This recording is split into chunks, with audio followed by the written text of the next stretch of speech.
Apana ere ane namba muponere zisore gondo. Apana ere ane namba muponere zisore gondo. Pane masele bagabuda offside nezuro.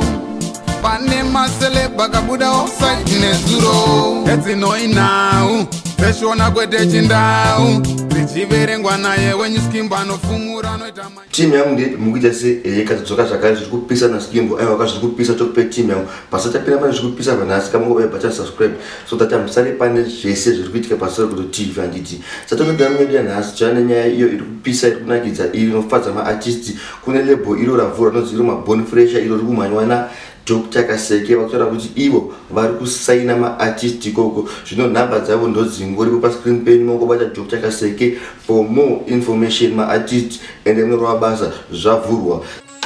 Bone Fresh Dynamo Bone Fresh what I say from Zimbabwe straight to Jamaica.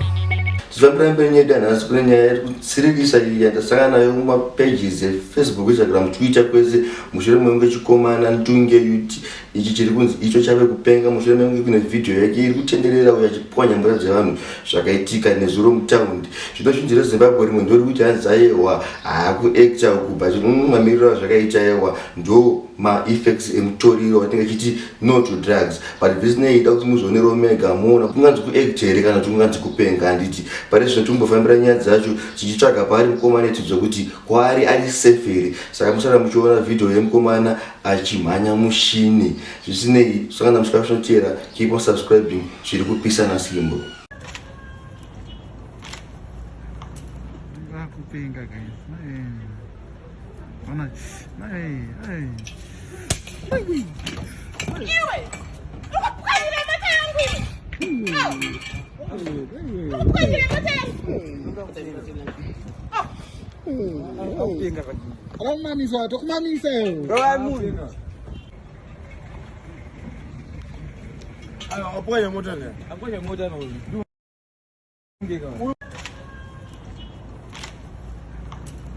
Kupenga guys.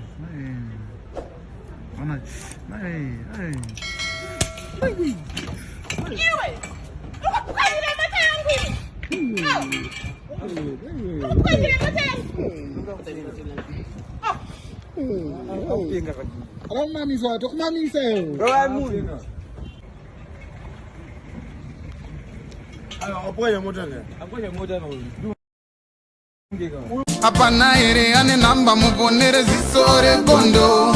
Apana ere ane namba muponere zisore gondo. Pane masele bagabuda offside nezuro. Pane masele bagabuda offside nezuro. Eti no inau Peshona kwete chindau Zichiverengwa naye wenye skimba no fumura no itama.